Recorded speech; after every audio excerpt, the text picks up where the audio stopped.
Oh, never mind. Hey, y'all. Hey, Jonathan. How's everyone? Tired. Tired. I know. Yeah, first week is always rough. Dr. Jensen, I had to ask you a question. Okay. I remember this one time I came into your office and I was asking you what your favorite alcohol was, right? And you said it was gin. Have you tried Empress yet? Mm-mm.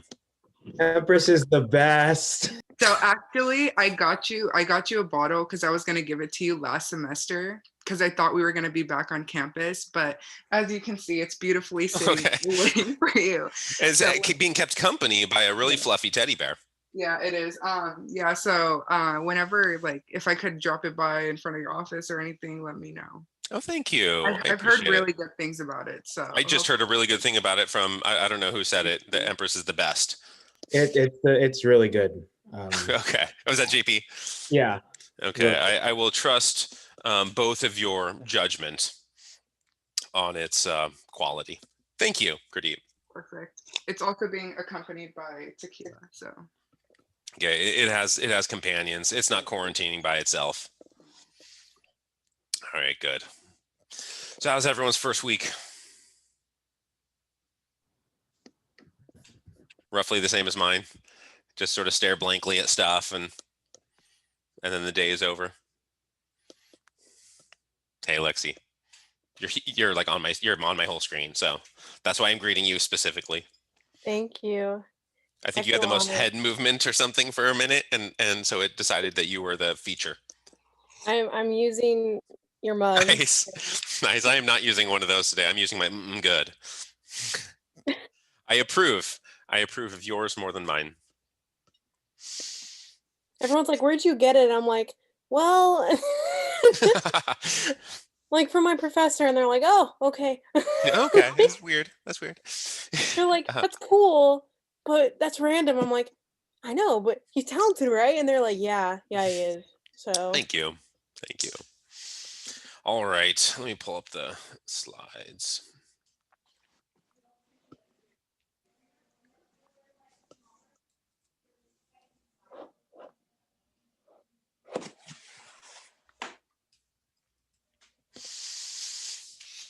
Okay, I think we'll make it through in reasonable time. If it's like your weekend is necessarily going to start and you want to go do weekend things and I'm still talking, don't feel obliged to continue listening. If it's, if I'm 5 minutes over at the end or something, I think we'll finish in time. But if we don't, feel free to, go do whatever it is that you want to do.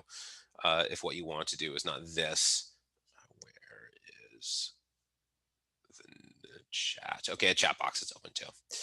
So last time we talked about the nature of stresses, different stresses, the types of environments we encounter.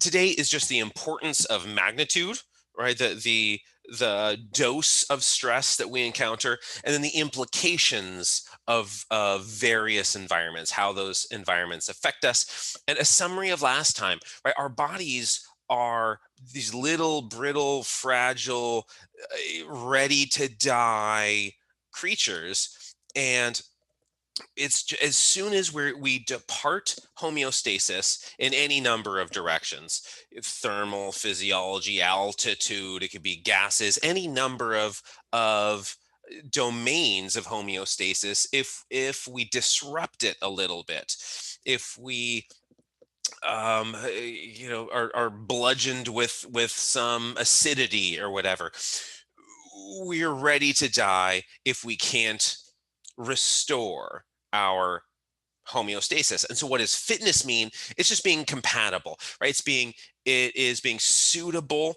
or compatible with the environment and its stressors. Is your physiology appropriate to the context in which it lives, because we're not tardigrades. Tardigrades have they're just fit to everything, but we're not, right? We have this narrow homeostasis we need to maintain, and life's biological purposes, everything from tardigrades on up, right? It's preservation of the host and replication of the gene. We have to survive long enough to do that, and just remember that there's all of these different, and more than this, but there are tons of stressors that we encounter.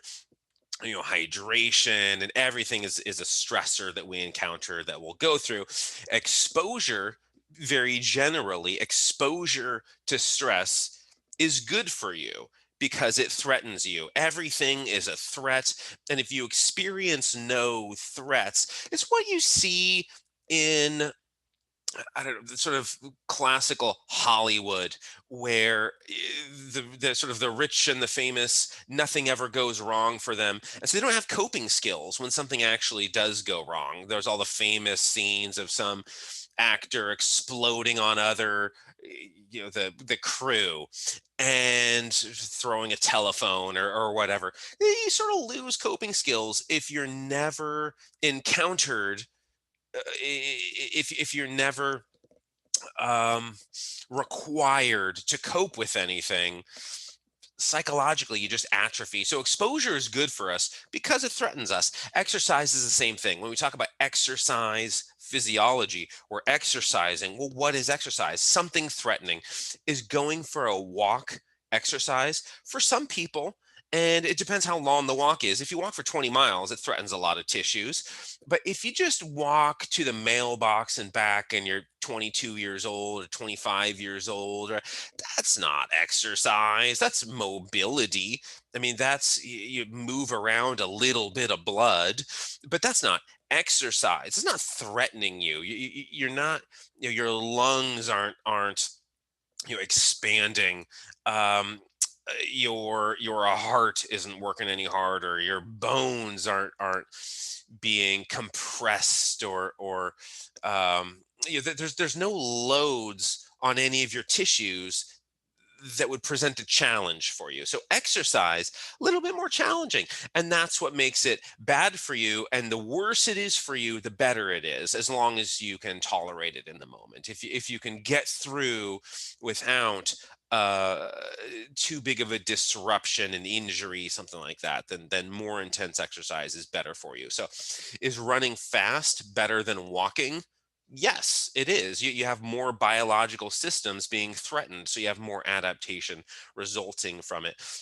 There's a line in this book that's really nice. The very act of not squatting may be as important in terms of creating a biomechanical environment, um, as squatting itself, right? So the cell signaling, the response, the stresses that a tissue experiences lying around all day, not squatting, is a metabolic signal, and the body will adapt to that. We adapt to the inputs that we give the body. What the body experiences, it's going to respond to. So if it is sitting, if it is not squatting, that's an input. It's not just the absence of an input, that is an input. So why is squatting good for you? Because in the moment, it's bad for you. Why is broccoli and many other health foods, why are these good for you? In part, not in entire, but in part, it's because they have chemical compounds that are bad for you. Vegetables don't want to be eaten. Nobody could make the argument that, like, oh, green leafy vegetables or whatever, and broccoli or cauliflower, or go eat your kale, or nobody's making the argument that these are unhealthful agents. You put them in your mouth, you do a little chewing, you swallow some, and then suddenly you're worse off than you were before that salad. Nobody's making that argument and being taken seriously. But vegetation, life's flora, it doesn't want to be eaten. Right? It doesn't have arms to swat away the bugs. Right? Broccoli doesn't have legs to flee from the deer that are going to come by and munch on it. The only way that vegetables and other plant life can ward off predators is by synthesizing chemicals.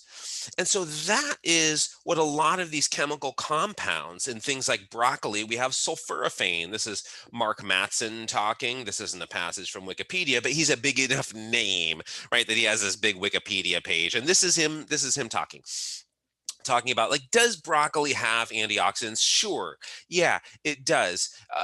You can ward off your free radicals a little bit, but really what's helping with things like broccoli is the pesticides, the natural, not like just organic, but like biological uh, pesticides that come with wild vegetation, because they don't want pests eating them. So when I typed in flying broccoli bug, lots of stuff comes up, some pictures and broccoli pests and diseases and all that. And there's just, the world is filled with bugs that are eating plants. Go for a walk in your yard, go for whether it's slugs or little, whatever it is, they're coming and they're dining on vegetation, and those vegetables are people too. They don't want to be killed and eaten and have gross stuff on them. So they have to synthesize their own, insecticides, pesticides, their own flying broccoli bugicides to get rid of these things. And these are healthful for you. Are they healthful in big doses? Well, no, they're toxins, right? So these things are poisonous. Are they toxic enough to kill you? You'd have to eat a lot. I mean, you'd have to eat a lot of broccoli to start seeing some problems. Now, we'll get to stuff like green potatoes, broccoli colored potatoes. You don't have to eat as much. But these things are potent enough to kill, bugs, but it would take a larger dose to reach you, to reach your uh, body weight and to kill you. But everywhere in nature, you're going to see this stuff. Tobacco, when you see nicotine, well, what is nicotine? Well, it's a neurotoxin. Originally, nicotine was thought to be a panacea. Let's just cure everything with this stuff. And it was, for a while, people thinking, let's use this as a pesticide, right? We could use this as a pesticide. But it's just a poison. If you think about the history of medicine, there's homeopaths, homeopathy, there's allopaths, allopathy, and like homeopathy, sort of, you're treating with the same, right? Allopaths, this is treat with the opposite. This is poison. Yeah. And so that's really what a lot of our panaceas are, our treatments, our drugs, is sort of poisons, and nicotine is one of them. We think of nicotine as having all of these health complications because it is a toxin, this neurotoxin. But there is evidence. I found this years ago. I mean, I've been talking about this. I know Nathaniel has heard me talk about this in my thoracic trauma patients. The first manuscript I submitted out of that database, one of the peer reviewers asked. I mean, this is, I don't know when it was, 2014 or something like that. And 2015, maybe something. I'm submitting this, and a peer reviewer writes back and says, "Did you control for cigarette smoking? I think cigarette smokers are probably going to fare worse in your outcomes. You're looking at all these medical treatments and holding constant age and I mean, even things like BMI and whatever. I'm exploring and making sure that the model is appropriate to analyze my outcome." And the peer reviewer said, "Did you control for cigarette smoking?" And so I did, and the cigarette smokers did way better. Do you smoke cigarettes? Well, then your pulmonary outcomes are much better. And oh man, I can't be right. That's my instinct is, there's something weird here. There's something wrong. I'm just not controlling for the right stuff. I'm looking at this in the wrong way. And so I had the hospital give me another, I don't know, 700 patients or something, a lot more patients. And I analyzed just that sample. And it's the same thing. Cigarette smokers were better. They're the ones surviving in thoracic trauma. They're not getting, this spiraling outcome of of what happens when you get a rib fracture. You don't want to breathe in, you don't want to breathe out, whatever. So you're sort of splinting, and you don't deep breathe, you don't cough, and so this sputum builds up, and you wind up getting pneumonia, and you end up mechanically ventilated, and there's just this sort of spiral toward death in rib fracture patients. And let's say on average, I don't know, 7, 8, 9, 10%, something like that, of these patients are dying. It depends what hospital you're looking at. Cigarette smoking was helpful. People they aren't descending that course. And so maybe there's a protective mechanism. Maybe they're coughing anyway, right? They're not smoking in the hospital, and they got their smokers hacking thing. And so they keep expelling sputum, and they don't get pneumonia. Any number of ways you could analyze this, but I didn't end up publishing it. I wrote the article and I sat on it for years. I never published it because I'm like, this is weird. I'm saying, you know, if you're camel, if you are the Marlboro man, if you're then I'm on your side, Joe Camel riding, the Marlboro man's riding Joe Camel, and I'm walking beside it. I just decided not to publish it, and then other people started publishing this and finding the exact same thing. Part of my worry was, this is a weird, spurious finding, and I'm going to come out on the side of the tobacco industry, and then other people are going to come attack me and say, no, you were wrong, you sampled wrong. Turns out it's right, and potentially right. So there's still potentially some controls. That this is epidemiological, and so potentially there are complications. But if you think about this, sulforaphane in broccoli, think about caffeine, right, in coffee. What is caffeine but another toxin, another pesticide? And these is originally from Ethiopia, but this has been before the 1500s. Coffee was soon to be worldwide, sent up to Europe. But from that Horn of Africa, Eastern Africa is where it's native, and it's just now the world over, everybody loves coffee. And this is another toxin, right? You can kill yourself on coffee. Some of you will get the jitters. We can talk about coffee later, what is doing the adenosine inhibition. We'll probably get to some coffee when we're talking about sleep. When we're talking about sleep deprivation, we'll spend some time on coffee and how it interacts with sleep parameters. But drink enough coffee and you're going to die. Drink a little bit, and there's a bunch of health. It bolsters health. There's a bunch of benefits to coffee in a small dose, and there seem to be benefits with things like nicotine in a tiny dose, most likely. But people aren't really coming out on the side of cigarette companies at the moment.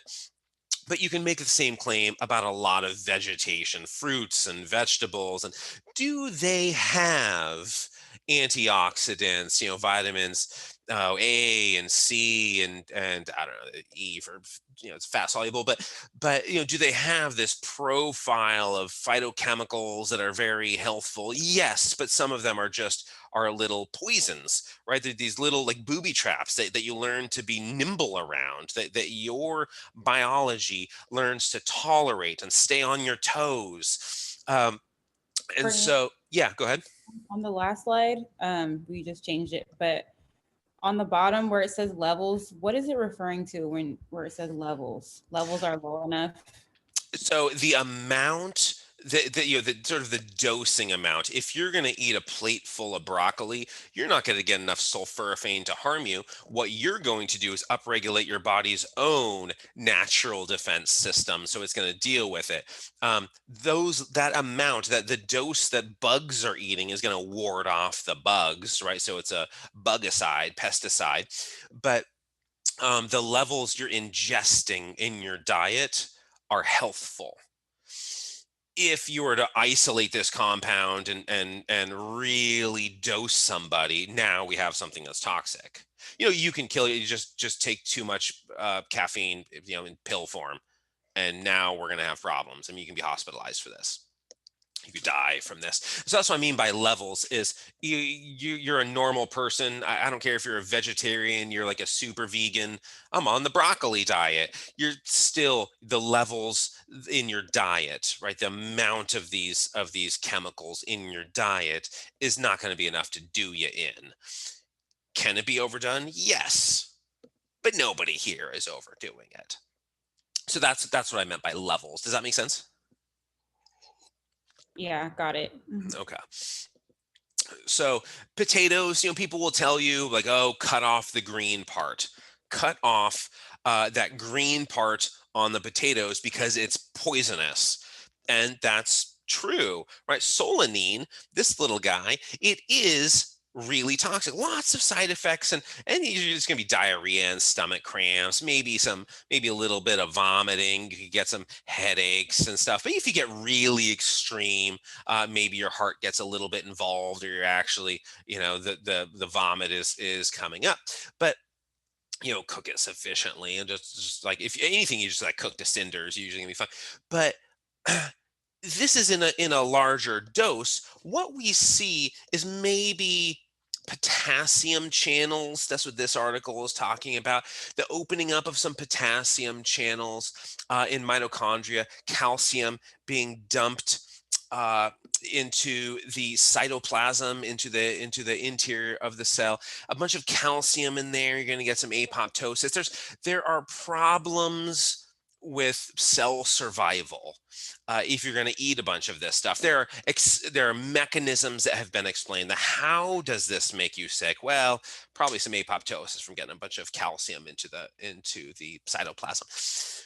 But what about in small doses? What if we're eating this stuff, not like taking a bite out of a green potato, but in these very controlled sub-cytotoxic small doses? There are potential benefits to eating this poison, right? To eating this thing that could kill you in a large dose. And so if you can think of pretty much all poison as, I imagine, even in Princess Bride, right? The iocane powder. I know JP is with me on this one, and maybe a few other people are familiar with this reference. But Wesley, the Dread Pirate Roberts here, the Man in Black, he spent years building up an immunity to iocane powder, a fictional thing, and it's probably healthful. A little bit is going to kill people. Again, fiction. A little bit is going to kill people, but a tiny bit is probably going to bolster health, because that's how most things work. Now, it's not how everything works. It's not as though every single possible horrible thing is going to bolster your health, but a lot of what we think of as these healthful dietary agents are cytotoxic. They're neurotoxins. They're gonna kill you in a huge dose. So last time we talked about these differences between toleration, which is just merely putting up with. You're sitting on a plane and a baby is crying. You're not adapting to it, right? There's no adaptation that's happening to this piercing baby mouth. But toleration, habituation versus sensitization. With habituation, right, we are becoming desensitized. With sensitization, we're becoming hypersensitized.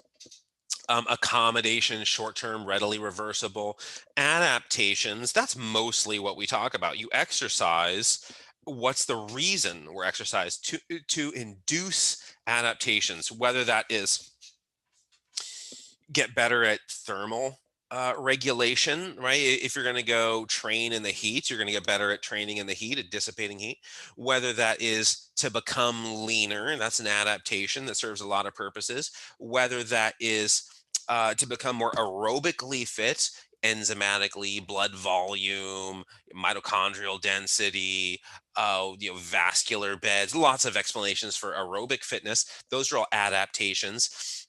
Whether your goal is to become stronger, sprint faster, bigger, whatever, all adaptations, it's going to be in response to a stress. Now, usually we're going to accommodate stresses first. You go outside, and not right now because it's winter, but you go outside in Stockton in the summer, or any time that's not winter, and it's hot out, you go for a run and you start sweating, you go for a walk on asphalt and you're sweating, you're accommodating, right? You are acutely tolerating, acutely managing your heat load by sweating. You're going to evaporate away some of that heat storage.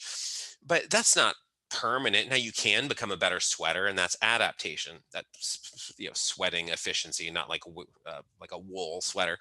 But if you get better at sweating, that would be a form of adaptation. So usually adaptation follows accommodation. You expose yourself to stress and you accommodate it. Expose yourself to stress, you accommodate it. Expose yourself to stress, you accommodate it. Expose yourself and your body is sick of all this accommodation and it just bucks up and adapts, right? So that's usually the sequence. That's a very general glimpse at the sort of timing sequence, the signature of adaptation. Now, if it's a species level adaptation, let's say, let's start with trees. We'll start with the flora and then move to fauna. Why are trees so tall? Trees, many trees are really tall. Why? Well, it's an arms race, right? So one tree gets taller and now all the shade is on the other tree. Like, I gotta grow taller now too. And so it grows taller and now it's shading the lower tree. And so it goes back. And so it's this biological arms race. And why is the cheetah so fast? Well, because its prey is getting faster. Why is some particular snake so poisonous? Because it's prey. And so we have this arms race in nature, flora and fauna both, and that's the genetic adaptation piece. Now, if broccoli, if every single plant in the world starts synthesizing tons of these chemical compounds that are these toxins, and it's so much that deer cannot possibly eat a vegetable or a leaf anymore, or a vine, or a flower. Deer can no longer eat them without dying. A lot of deer are going to start to die off, but those deer with the gastric and immune constitutions that can tolerate those chemicals are going to be the ones that reproduce, right? So that's going to be your naturally selected deer. The evolutionary pressures, those selective pressures that are going to eliminate the infirm deer. And what we're going to have is these deer that are really hard to poison. And so that is the nature of life, is this arms race. And we adapt. All of us are we're adapting. And semi-permanent. It's not really affecting the species, but we can, let's take a more holistic, bigger picture here. What used to be our stresses, we talked about this earlier, what used to be our stresses was undereating and overactivity. Our genes are so equipped to tolerate those stresses. We're really good at enduring exercise during a time of fasting, famine and fasting. And I mean, we have ghrelin that is going to get it. Like, we're in a time of acute starvation, acute food deprivation, and we're going to start moving. Right? We're food-seeking behaviors. We're not going to get all sedated, lying around like, oh, I haven't eaten, I'm going to take a nap. We just fast for a little while. Don't fast for like 6 days. You're going to get pretty tired then. But take a brief fast, and early on in that fast, you will be hyper vigilant. You can just start get all vibraty and like twirling pencils and stuff during a time of fasting, and we are equipped to deal with shortages of food and excesses of physical activity during those periods. Now, today, that's not the biological presentation that we're living in. That's not the environment that's threatening us. What's threatening us is availability of packaged foods and colas and McDonald's, and Halloween is right around the corner. at least it is at the grocery store with the Snickers bag, never goes away. And it's around the literal corner. And so that's our threat today, is overeating and underactivity. Now, what is the presentation of that? What is the biological response, the physiological presentation, the symptoms that emerge from that? Well, we have things like diabetes, we have things like cardiovascular disease, we have all of the symptoms of the metabolic syndrome that are consequences of this presentation of stresses. We are not equipped, we are not fit to our environment. Even though we may, somebody may have abs, like a veiny six pack, that's not necessarily the most sort of apt definition, the fitting definition of fitness, the most appropriate. Because if we were to just deal with our daily stresses, we'd still, those abs would turn into a diabetic android fat hub. And so genetically, we can assume that over generations of dealing with this stress, we will recalibrate at a species level, whether that comes from sexual selection, natural selection. At a species level, we'll sort of recalibrate ourselves to be more fit to the current sort of space age stresses, as opposed to the Stone Age biology, Stone Age genomes that we are confronting those space age stresses with, if that makes sense. So we're constantly aimed at self-preservation, and it's a great coinage of the first law of nature. Self-preservation is the first law of nature, those biological purposes. Now, Samuel Butler is cited as being the one who says this. Don't write any of this little bit down. This is just framing a topic. But he's this Victorian era novelist. The Way of All Flesh was it was posthumously published, sort of quasi autobiographical, but he has all these great quotations ascribed to him, but it's sort of pseudo-epigraphical. By that I mean, Shakespeare has all of these works assigned to him. He didn't write that shit, and somebody's just saying this is Shakespeare. And the Pauline epistles, Paul wrote many of them. There's some of them that were just somebody wrote it and said, how do I get somebody to pay attention to this? Paul wrote it. You just pretend someone else said it. How do you get somebody to acknowledge a quotation you made up? You say Einstein said it.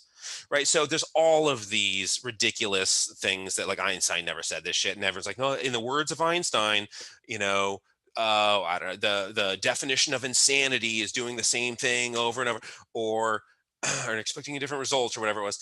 Or like, if you judge a fish's intelligence by its ability to climb a tree, then what, all this stuff that, like, Einstein never said anything like this. But this is another coinage that Samuel Butler, I'm sure, is happy to take, but he never said anything like that, right? So 1835 is when he was born. Let's go back to 1772. Samuel Adams, right? So we're in the founding fathers here, second cousin to John Adams, and the duty of self-preservation, commonly called the first law of nature. 1772. He was like 50 years old at this point. So let's go before Samuel Adams, right? 1715. John Hepburn.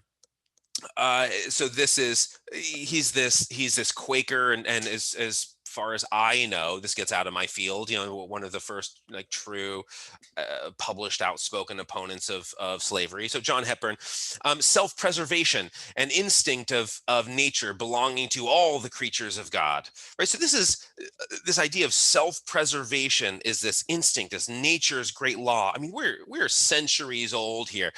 Go back to 1712. The light of nature strongly obliges to self-preservation. Language is getting weird now, right? Language, this is witchcraft. In the age of the witch, we're talking about, we've made this observation of the importance and the guiding principle of self-preservation in biology and human nature. nature hath taught us self-preservation. We're at like the haths and self with an E on it in the 17th century here. The first appearance I know of is from Andrew Marvell. He's this sort of political poet. He's like this poet slash politician, friend of John Milton. And in 1675, and there's like weird letters.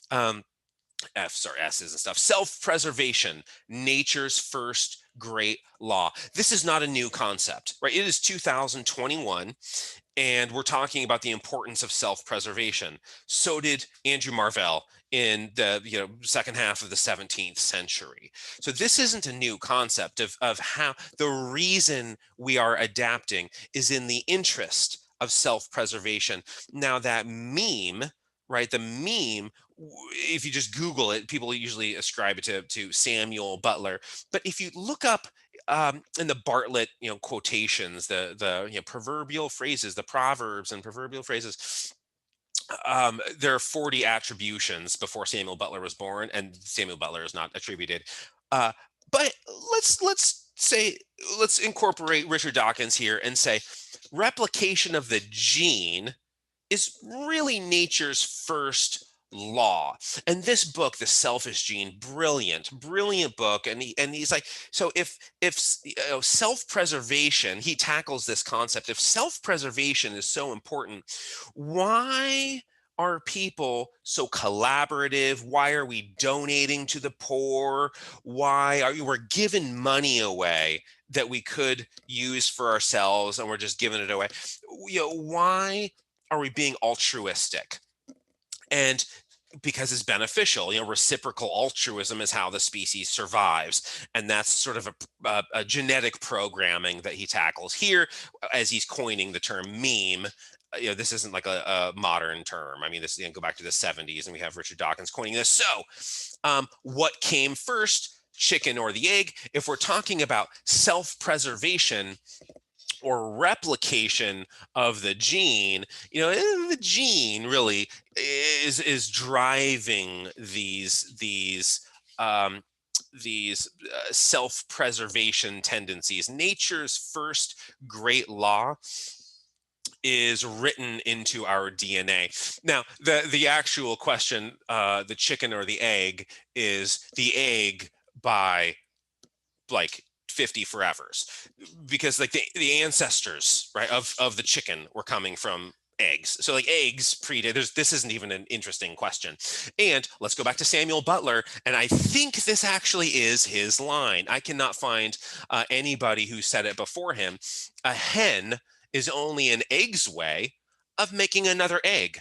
Right. So it's replication of the gene really is nature's first law. And that's determining an awful lot in how our bodies are programmed to behave. And in that programming, in our DNA, right, we have self-preservation because we have to be able to make another egg. I guess it makes sense if you're female. We have to be able to replicate our genes. So we, humanity, people, all of you, me, all of us, and chickens, right, are constantly subjected to stress. Once you hatch from that egg, good luck. You're going to have a Peter Griffin beating you up. You're going to have predator anxiety, laying situations, egg laying situations, nutritional. We don't really feed chickens that well. Really, life is sort of, KFC, one could argue, is the single most corrupt institution of animal suffering. One can legitimately make that argument. Now, all you have to do is accept that animals suffer like people do. And then KFC becomes, try to find an example in humanity. Does Nazi Germany compare? We have an actual conversation here. But life responds to stress, and whether that is predators, whether it's imposed suffering, whether it's weightlifting, whether it's being punched, you're going to get some contact adaptation. So we and chickens and all other life experiences stress, and the responses to those stresses are adaptation. Now, rats are people too, right? So we, chickens, rats, all experience stress. So this is Hans Selye, the most famous name in stress. His name is really synonymous with stress, to the point where if you look up stress in many books, it actually does contain the name Hans Selye. Like that stupid childhood joke, your name is the definition for whatever, some stupid word in the dictionary.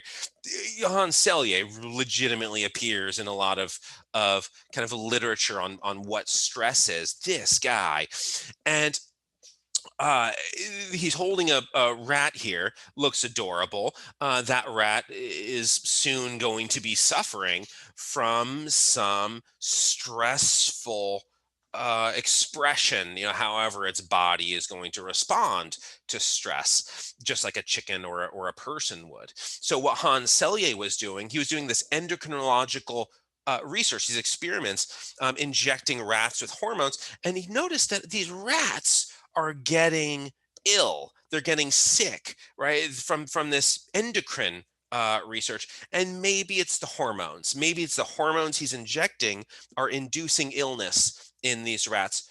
Or maybe it's stress. So why don't we do a control group 2, and let's just plunge in a needle pointlessly. Let's just hold up this little adorable thing. It's Splinter from TMNT, right? But he hasn't yet turned into a giant thing.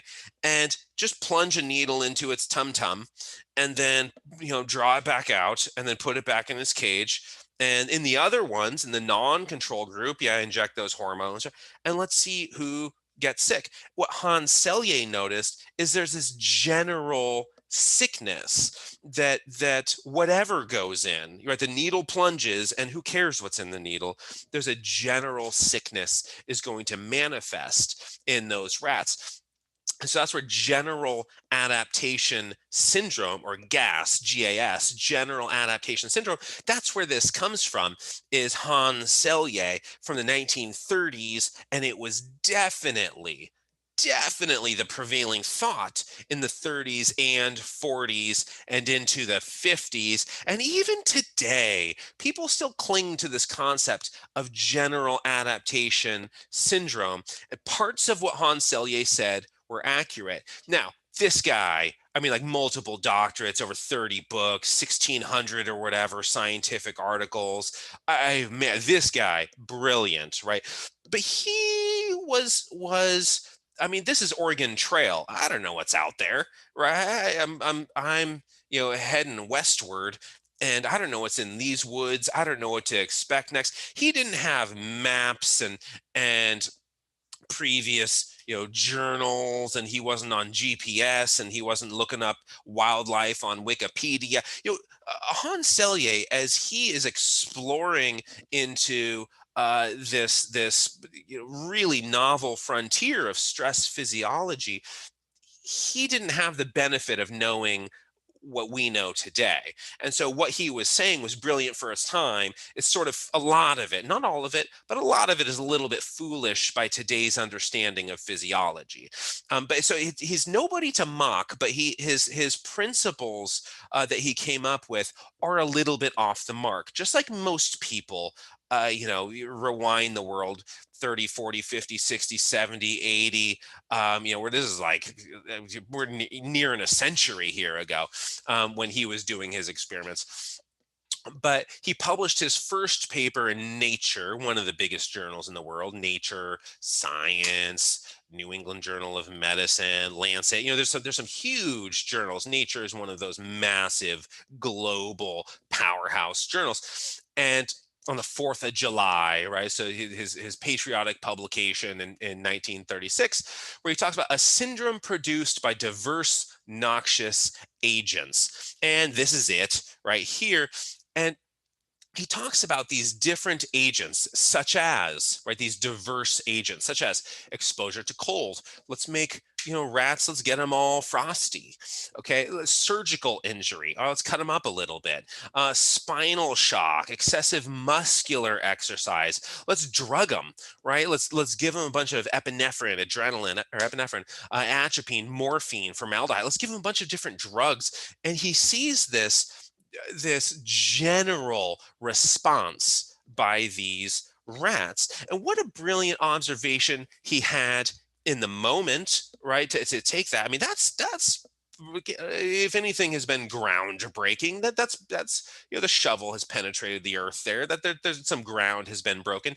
And so general adaptation syndrome, gas, which just means we are subjected to stress. And remember, at the start of today and yesterday and that just kind of conversation we had on day one, tons of stresses, right? Should you drink water warm or cold? What about really cold water where your esophagus is freezing on the way down? That's a problem. Are you dehydrated? Are you overheating? Are you getting hypothermia? Is a partial pressure of oxygen low? Or is your blood alcohol content from too much gin? Is that threatening? Yeah, all of these things are potential threats. And Hans Selye's response is general, right? We respond to this generally. We're all going to get sick. And illness looks sort of similar. Illness manifests in kind of the same way. Again, cold, surgical injury, muscular exercise, go do too many squats or lunge a mile, drugs that don't quite kill you. Quote, a typical syndrome appears. That's Hans Selye's words. A typical syndrome appears. So that gives us general adaptation syndrome that makes us gassy, right? So this is at the very end of his article. He has, I like this. The emoji he didn't put that in there, 1936. But we consider the first stage the encounter with this stress, right? We are receiving stress and immediately responding, acutely responding. He calls this first confrontation with stress, with a critical situation, with danger, with loads, with whatever, general alarm reaction, right? It's Macaulay Culkin in Home Alone, general alarm reaction. And this is true. This happens. This is something that happens. So you send this, your body sends this emoji. It doesn't matter what the stress is. Oh, I just touched a hot burner. Or why did I let you talk me out of wearing a coat? You said it was going to be fine out here, and now I'm freezing and shivering. And why did I think that would be okay? I should have just worn my coat. Or this food was left out overnight at Subway and they served it to me anyway because it's the bottom line, right? They're trying to earn $1 and they don't want to throw it away. So they served me rotten food and now I'm sick.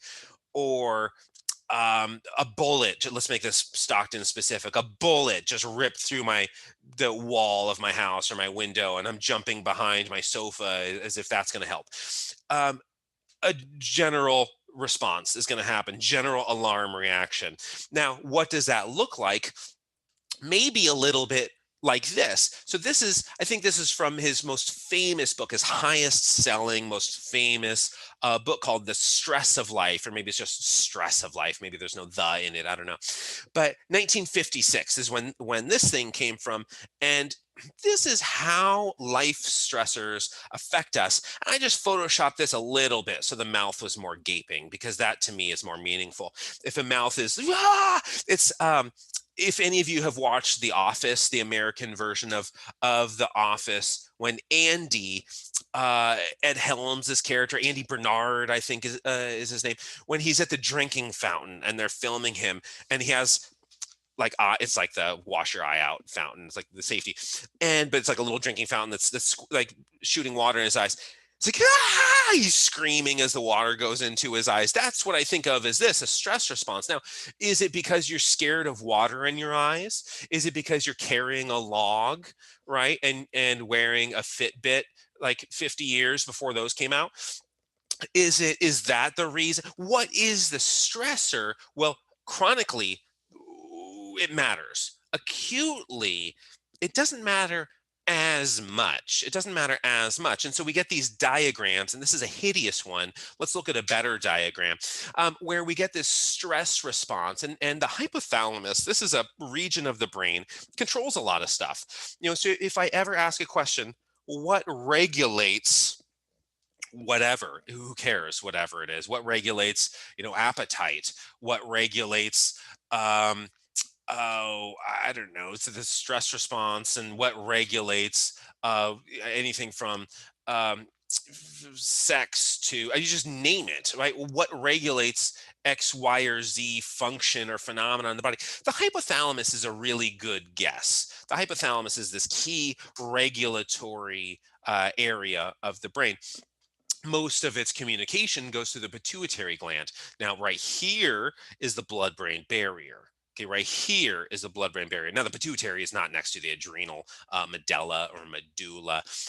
This is on top of the kidney, right? This is like the little, I don't know, wizard's cap that's sitting on top of the kidney, the adrenal glands. The pituitary is just outside of the blood-brain barrier, and the pituitary is going to be the relay. So hypothalamus is the CEO, general manager, president, CEO, whatever. This is like the top person, and this person tells the branch manager, some little regional branch manager, what to do, and this tells the employees what to do. In this case, the adrenal glands would be one version of an employee, right? There's other area, hypothalamic, pituitary, whatever axis, hypothalamic, pituitary, gonadal axis, hypothalamic, pituitary, liver axis, if you're going to go from growth hormone to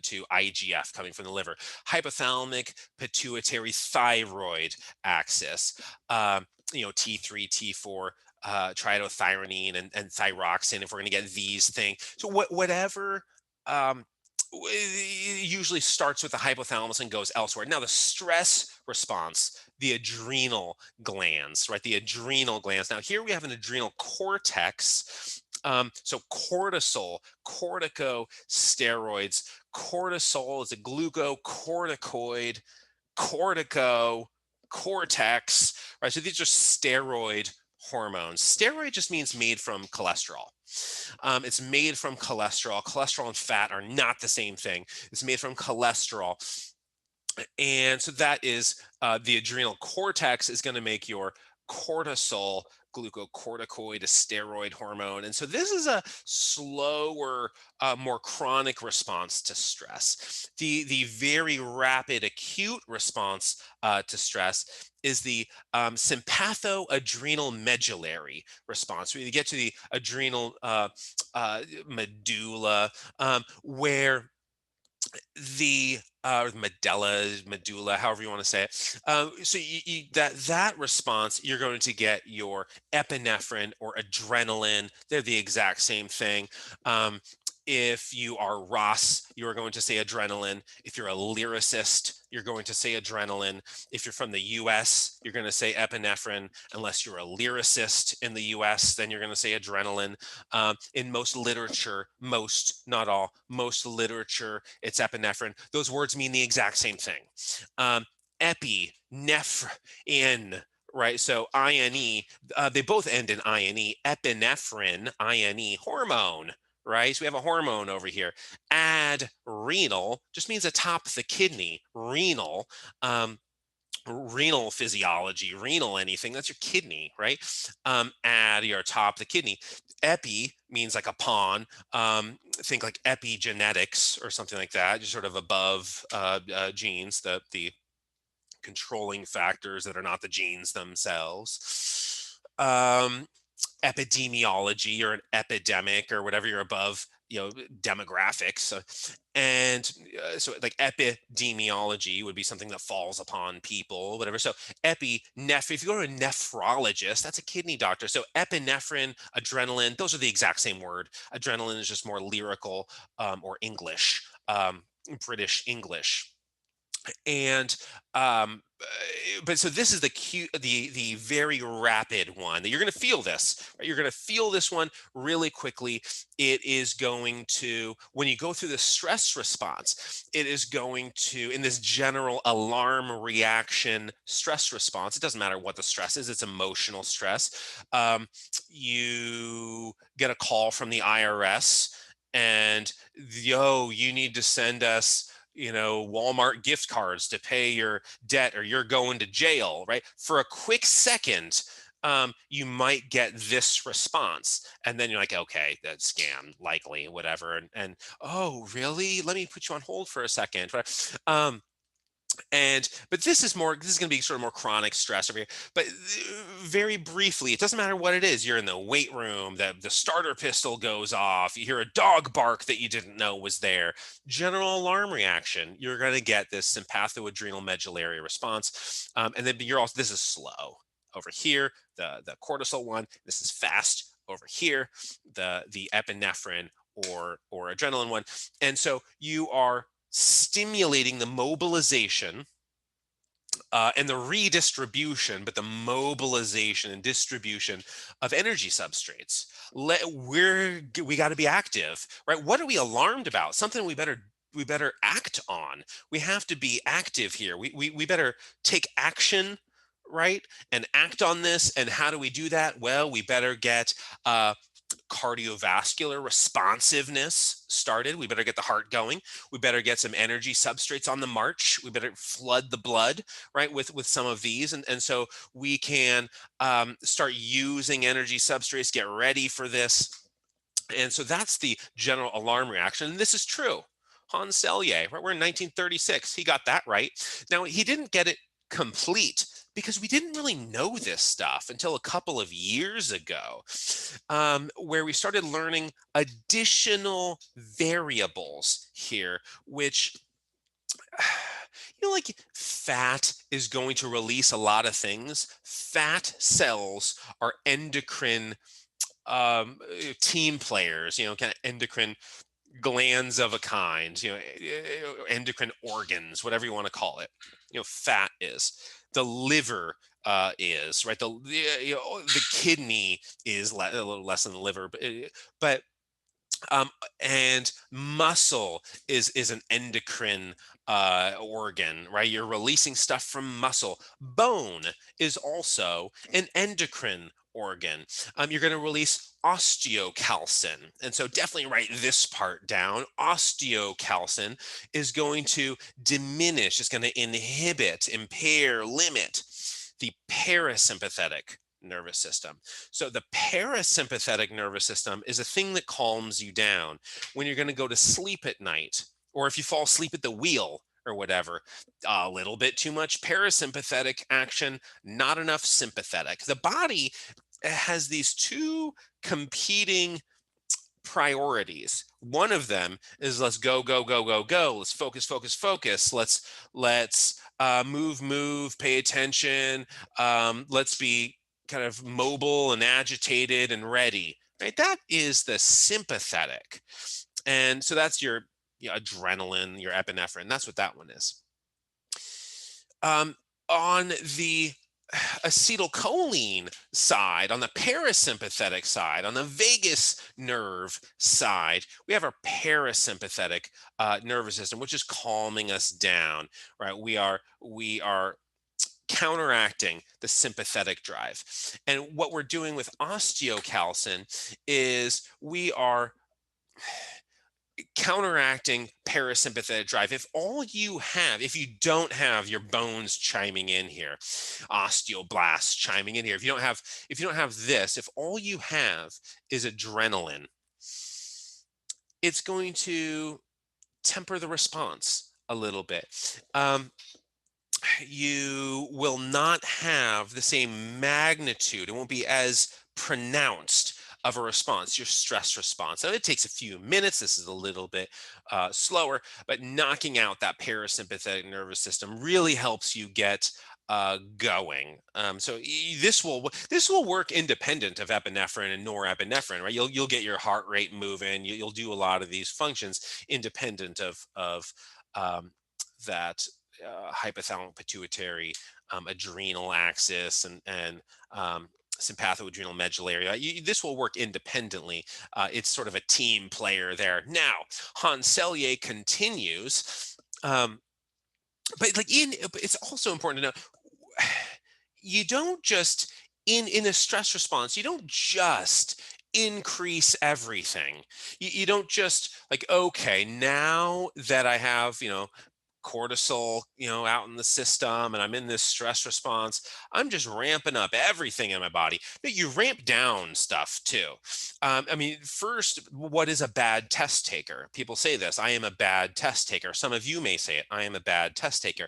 And it's easy to poke fun at this statement, after which I am going to take these sentences back. But what you can say is like, that's like saying I'm really lightweight, but then as soon as I'm tested, I step on the scale and suddenly it's heavy or something.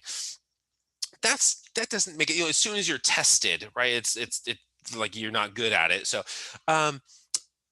but endocrinology has an explanation for what a bad test taker is. Do you get really stressed out? Are you experiencing general alarm reaction during a time of a test? Do you have a bunch of cortisol, HPA axis, hypothalamic pituitary adrenal axis? Are you stressed? Are you getting a stress response during a test? Guess what doesn't work very well when bathed in cortisol? Your neurons, right? Try to do math. Just try to solve some theorem or something when you're super stressed out. The lion's charging you, the bear is roaring, you have 1 minute left on the exam. Try to do complicated math. You can't do it.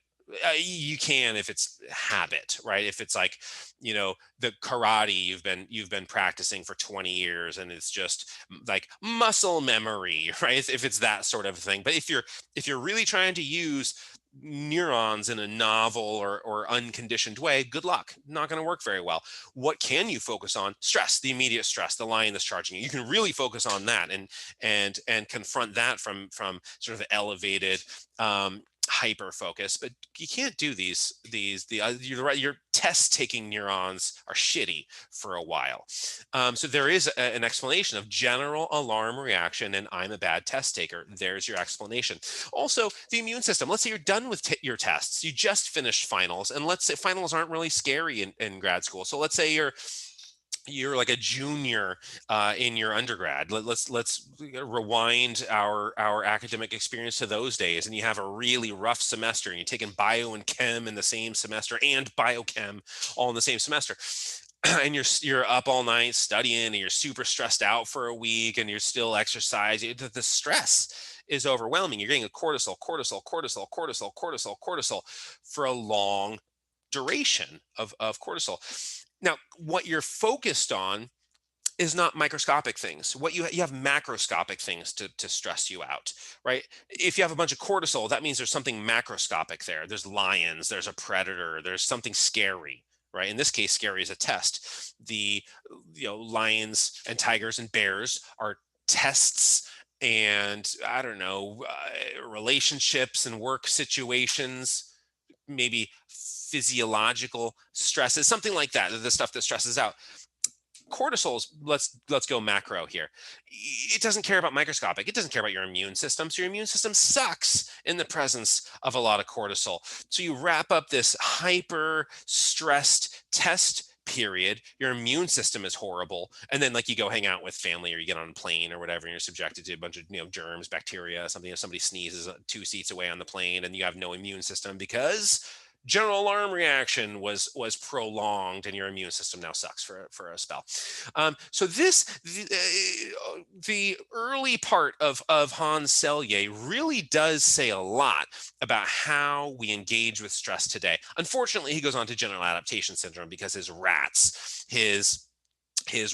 got sick in a very normal presentation, a very general presentation. So he says general adaptation syndrome, and he goes on to sort of explain this stuff. It doesn't really matter that much. I like the phrasing of some of these old 1936, right? Some of these old things. It is not unlikely, which is an example of this English litotes is what it's called. You mean it's common, is what you mean. But this is where it becomes important of in response to all of these diverse stresses, we experience habituation, or inurement, which just means you're growing accustomed to a hardship.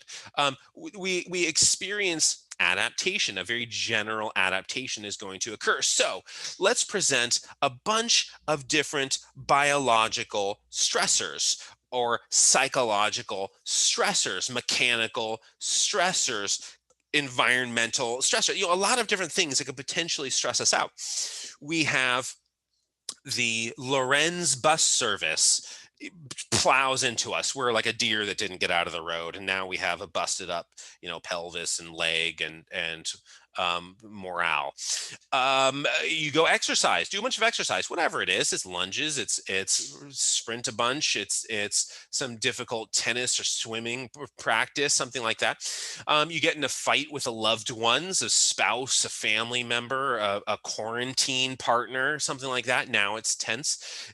Thermal regulation, something like that. Just student emotions. Menstrual pains could be awful. My old neighbor, I had to drive her to the hospital once from her menstrual pains. I didn't bring anything with me, and she was there for like 4 hours, and I had a bunch of stress, right? My stresses ended up probably worse than hers because I was a PhD student at the time, and the clock was ticking to get my work done. And I sat in a like emergency department room, which is nothing like a Stockton emergency department looks like a Greyhound bus station. It's like heinous, hideous, awful hell here.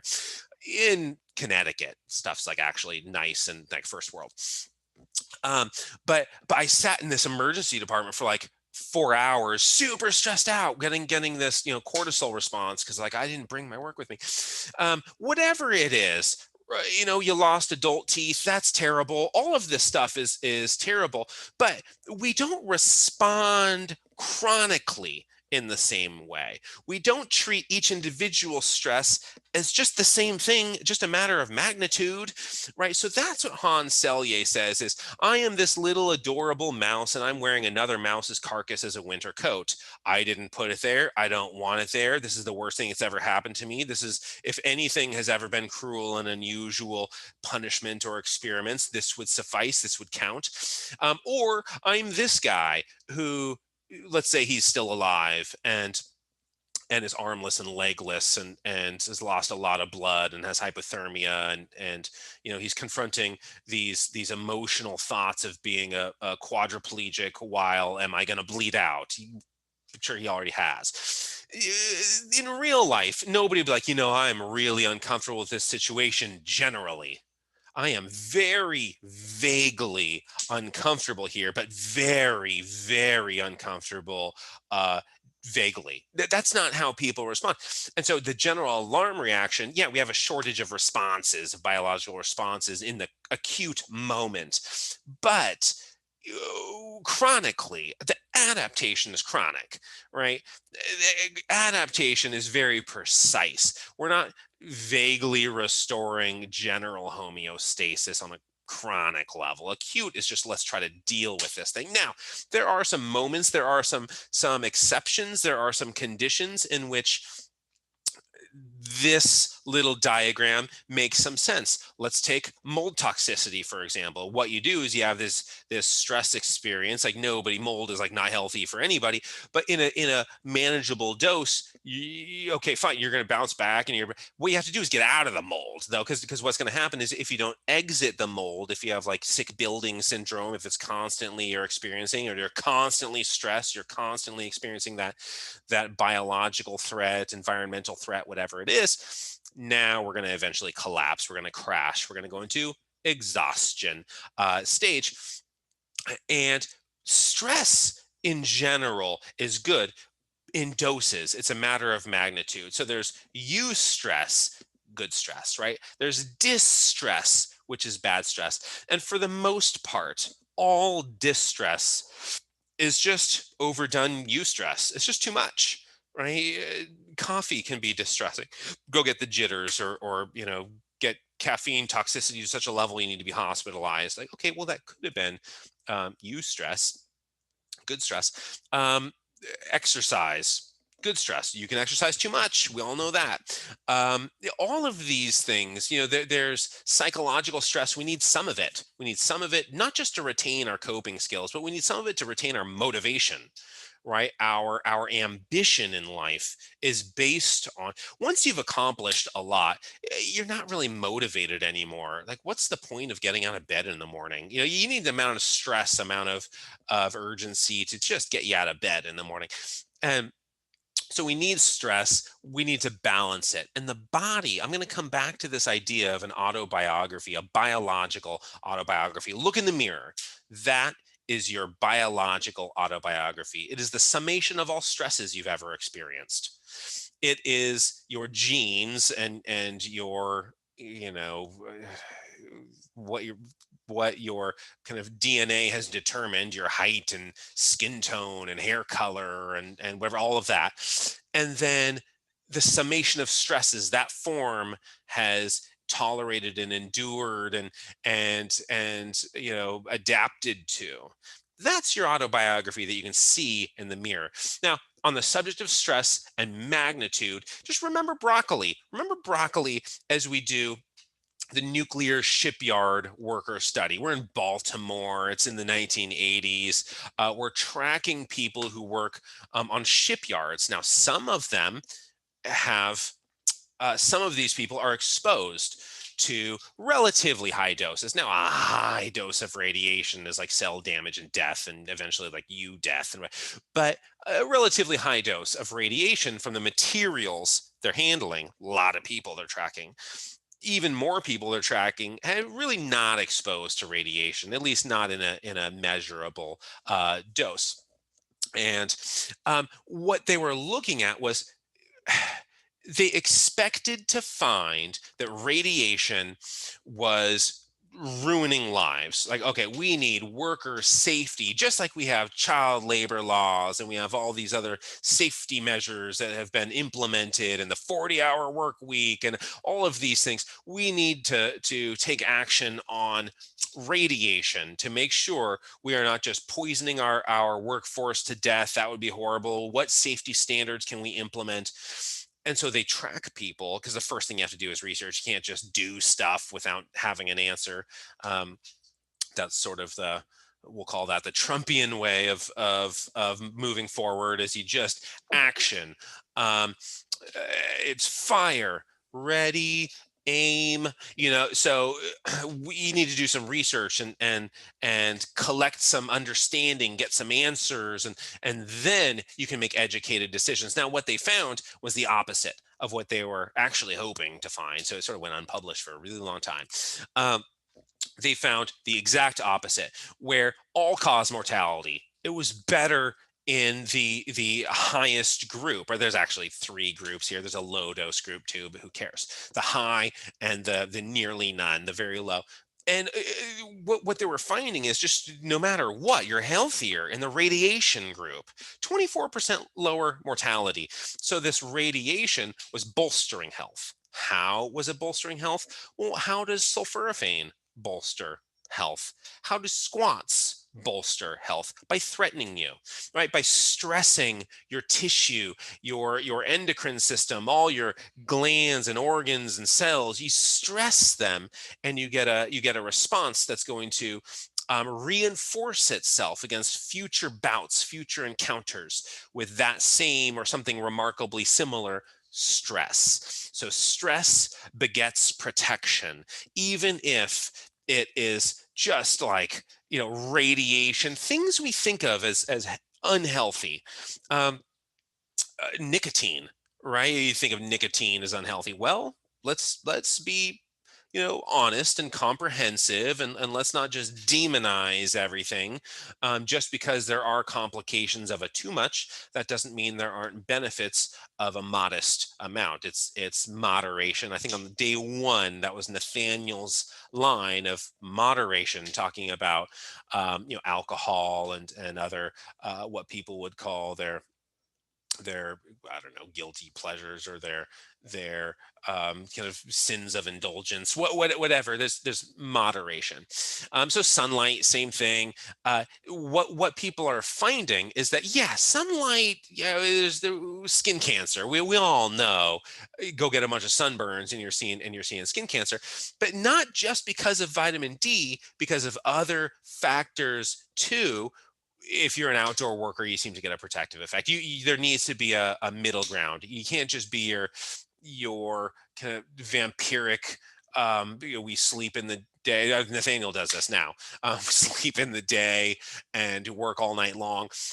That is difficult, right? It's difficult for the body. You need a um, I don't know, a balance of that stressor. Sunlight is a stressor, but you need enough of it. So what is going to hurt us? What is going to kill us? What is going to wound, maim, poison us?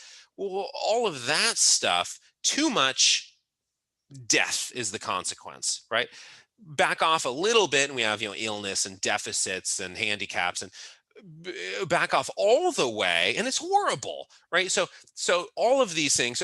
Tim Noakes, really famous researcher from Cape Town, South Africa, but whether it's heart attacks, sudden death of usually cardiac varieties, exercise is what's going to do it. But if you're over here with a lack of stress, too little stress, horrible. That's terrible, right? If you're over here with too much stress, now you're faking a heart attack on the racquetball court, or you're an athlete with sudden cardiac death. What you want to be is in that little Goldilocks zone, that little space that's where health resides. I'm going to go for like 10 more minutes. Feel free to check out if you feel like it.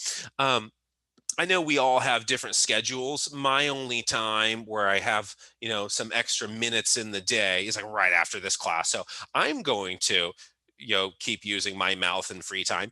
But feel free to leave if you got somewhere to be, or if you just don't want to be here, for another 10 minutes or so. But again, we have all of these different stressors. There's a bunch of different stressors we encounter. Your teeth are getting knocked out.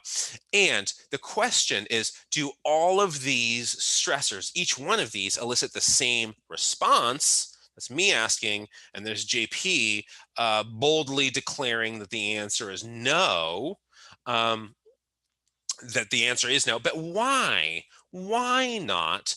And now Lexi chimes in with fitness. It's fitness. The reason we don't adapt identically to all of these, sure, we're going to get this acute response. We're going to get this, Cellier's general alarm reaction, but we're not going to adapt the same because of fitness. I would stay, but yeah, go do your thing. Yeah, Ashley, go do your thing. I will. That's why everyone has a hall pass. So fitness, right? We have to be fit to our environment, appropriate to our environment, suitable to our environment. If your environment is sumo wrestling, you don't want to be lean, right? That's not good. That's not helpful. If your environment is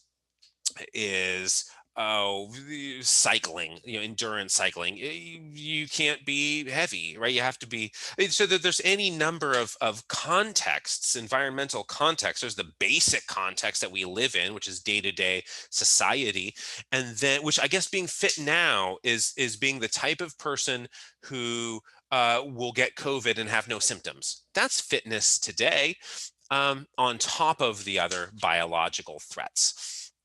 Now, this is what I'm gonna sort of end with this concept, and it's David Byrne. He's from the band Talking Heads, 70s and 80s, and maybe a year or two into the 90s. But great book, How Music Works, and he begins with this idea. Now, he's not a physiologist. He's just had this really clever concept, which I'm going to plagiarize and paraphrase and sort of redirect here, where he talked about musical contexts, right? So musical environments are what give rise to musical genres, types of music. It's whatever, it's pop, it's rock, it's whatever, it's classical.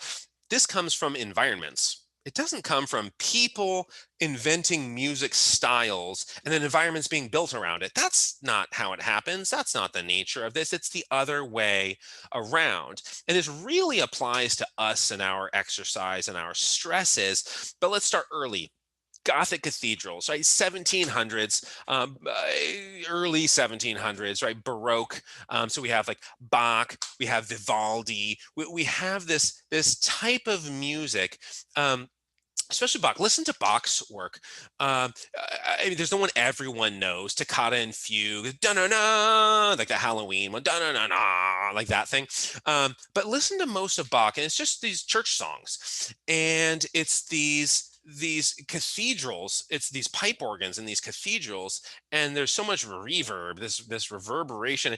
And if he were to try to do solo-y, fast, frilly things, if he were to try to do Mozart in this echoey, chambery cathedral, it wouldn't work. It would just have this cloud of every note is lingering and crashing into the next, and just it wouldn't work. So the environment that Bach was playing in determined the music he played. He responded to his environment. And then fast forward a little bit more. Now we're in the late 1700s. Now we are with Mozart. And those little jangling melodies, we all know every little Mozart, like the little fast stuff. There were a bunch of bodies in the room, and it absorbs the sound, it deadens the sound. And so you're able to play something other than Bach. You're able to play Mozart, and people can distinguish one note from the next. The context, the environment came first, Mozart came second. He was able to fill that environmental capacity with his own music writing. Classical music in the early 20th century, people aren't making noise anymore, right? So it's not like people are talking and you're playing over top of them. Now there's an etiquette to music, right? There's this appropriate behavior, and everyone's silent. And so that's when you start getting into listen to like Gustav Mahler. And there's moments, certainly his early stuff sounds like a ballet, but in the late stuff, you hear this, it's practically silent, right? And then these swells of music, and then silence and swells, and so that sort of romanticism of these swelling of moods, and you can hear the same thing with Tchaikovsky. Late 19th century Tchaikovsky with Nutcracker, Swan Lake, stuff like that. These really quiet spells, and then the big crescendos, and but the scenario, the environment is what permitted that. Jazz and swing, dance clubs, these types of music. It's for it was originally for dancers, right? It was for dancers, and there was a specific cadence. There was a specific there was a sort of meter that you had to play, and you had to be able to occupy that sonic space in such a way that dancers could both hear and respond, and the sort of steps of the dancers were not conflicting. It was sort of, they're all working together. But then eventually it moves into a place where jazz is not, there's nobody's like dancing to jazz anymore. It's like Dave Brubeck, and the timing signatures are weird, and so but it's the environment is the opportunity to invent a genre. So all of these different venues, whether it's the bar, the coffee shop, these sorts of environments, again, it's a sonic territory, a sonic space, and you have to play a particular style of music that is fit to that environment, that is compatible with the acoustics, that is invited by the listeners. The context sets the music. Arena rock in the 1960s. I mean, start with the Beatles and just fast forward into out of the 60s, get to like Def Leppard and stuff. There are very specific types of music, the Beatlemania, everyone's screaming, nobody can hear anything. And this is like Bach with an electric guitar. Like, it's going to be reverberating all over the place. I mean, that's the arena rock thing. And people didn't have good acoustics back then. And there's power chords, slow, simple, direct. That's the music that has to be played there. So music is written accordingly. Invent the microphone. Now people can whisper and be creepy into a microphone. You can't whisper in arena rock or like in like a coffee shop or you can't whisper because you're not there's no microphone. You're not magnifying your voice. So once technology permitted, now we could get the sort of like gentle, I'm talking, whispering types of creepy lyricists.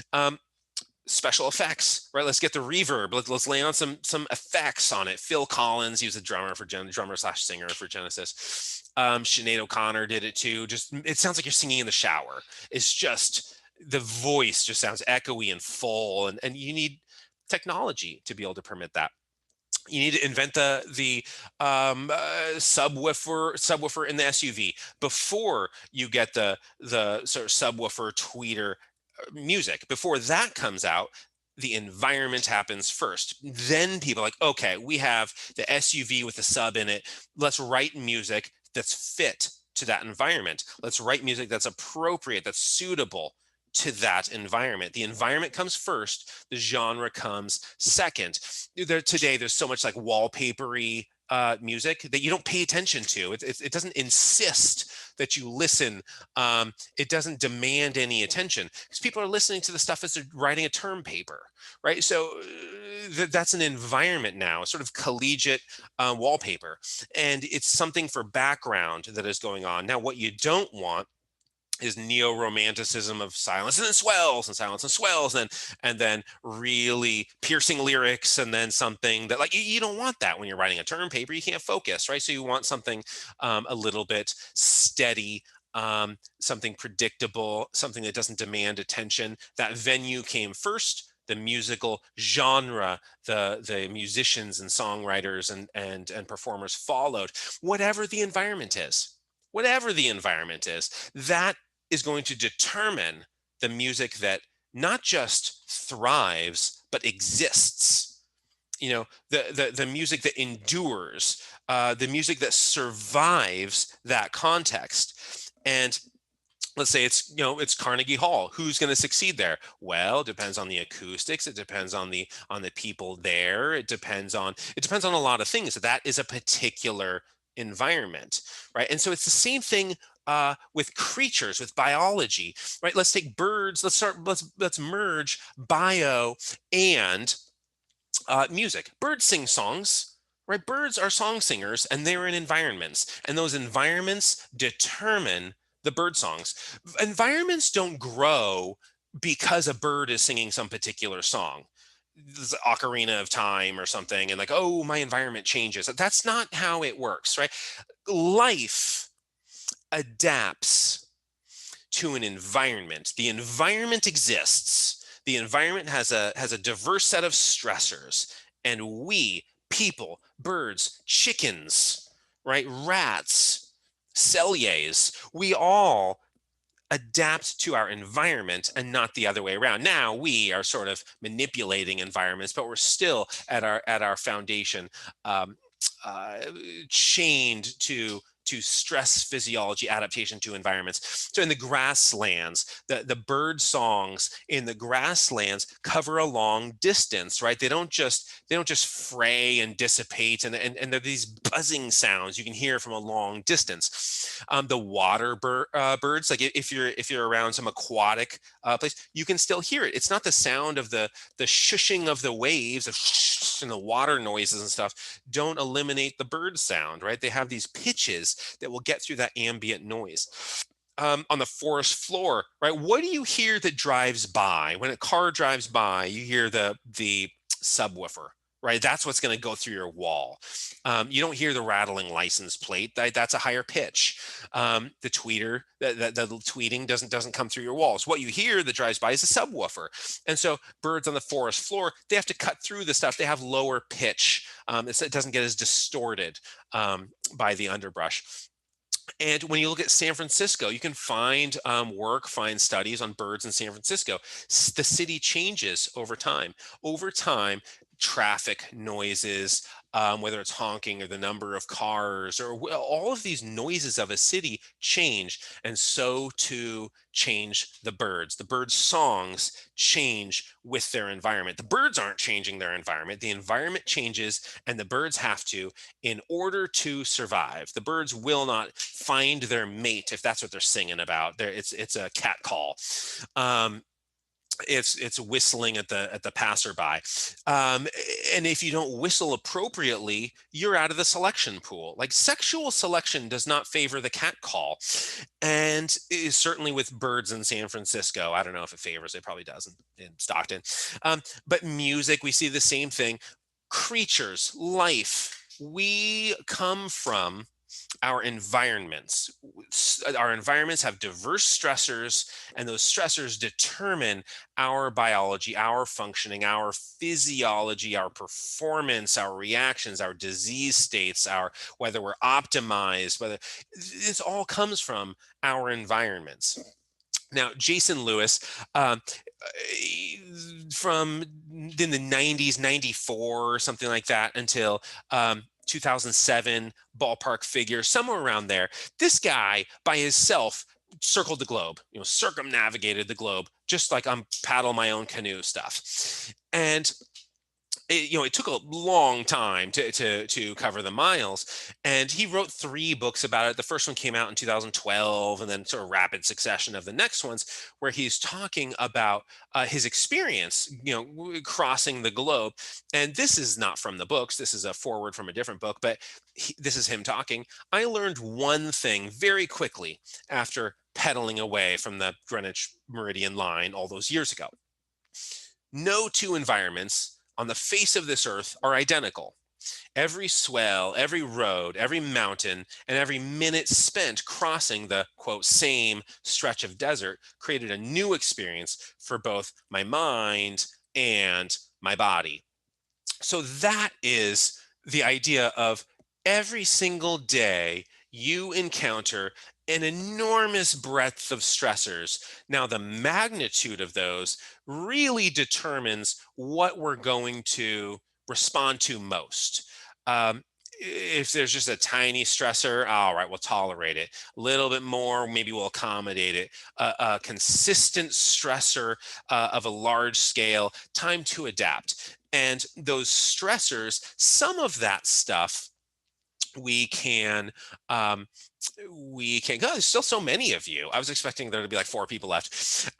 So many of those stressors our body is under constant adaptation to. It's really paying attention to the last day or 2 of what we've been doing. So are you exercising? Well, I took a few days off. That's really the metabolic signal, the stress signal that your body is paying attention to is disuse. Yeah, but I exercised, last week every day, and this week I just, yeah, but your body's paying attention to this week, right? It's paying attention to changes in stress. Now, some environmental stresses, it could be a couple weeks, altitude, heat, something like that. The body's a little bit more attuned to what you did last week, but a lot of the imposed stressors are very recent. Okay, that's it for my words, unless you have questions. I don't think people are going to have questions on a Friday. For the HPA and SAM, which one did you say was fast and which one did you say was longer? Sympathoadrenal medullary, very fast. That one's you can feel it. Okay, that's what I thought. Okay. Right. I don't know, something, you fall asleep and then something slam and right. That's epinephrine doing that. And then shortly after, you're going to get some contributions, but from supplementary areas, but that epinephrine, adrenaline, epinephrine, that's really what's going to be that fast one. Okay. Caitlin, it's good to see you. How's the aquatic life? Good. I mean, we just wrapped up our first week, so it's good to be back. I haven't seen my athletes since November 20th, so it's been a little bit of a broken season. There hasn't been much linear training for us, so it's been unique. We're supposed to have conference in 4 weeks, so I've never trained my athletes 4.5 weeks for conference, so it'll be interesting, but it's just good to all have them back. I think We're Is everyone in terrible shape? I mean, if you compare it to last year, but I'm not trying to have that mindset of comparing to where we were last year, but it's just everyone has like a different training environment and situation over the past year. So everyone's just at a completely different level. I'm usually training them all year, so they're a little bit more on the same platform. And just right now I have a lot of different variables as far as where everyone's at with training. So it makes it interesting for us coaches for sure. Yeah, no, I get that. Yeah. I mean, you have a lot to work with. I mean, there's some nurturing along the way. Oh yeah. Oh yeah. So, all right. Anybody else have any questions? Or are we just eager to be Friday about the day? Okay, JP, we can chat afterward. Okay, let's. Oh wait, did somebody? Sorry, I was wondering, is class off on Monday? You guys have like Martin Luther King. Oh, that's right. Yeah, no class on Monday. So I will see everybody on Wednesday, and we'll pick up with more stress and adaptations. The specificity of adaptation is what we're going to move into for Wednesday. And good point. And I know some of this, for those who have had me before, this is a topic, specificity of adaptation and our adaptation in general is one of my staples, but it applies to so much. The way I usually explain this is there are staple foods, right? There's some Asian countries, it's going to be rice. In the U.S., it's really corn. You can say wheat, but it's really corn. I know in Uganda, it's matoke. And depending on where you are, there's some staple food, and it appears in like every meal. And in academia, there's going to be some staples in any field. It's physics, it's physiology, it's whatever it is. There's going to be staples in any field. And adaptation is one of that's my corn or rice or whatever. And so it comes up regularly in most meals. So I know some of you have heard me talk about these subjects before, and some of you haven't.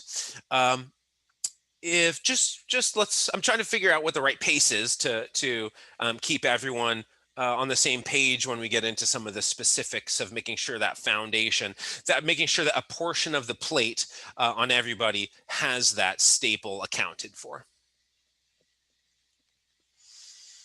Okay, let's get out of here. JP, I will hang out and talk. Everyone else, I will see you.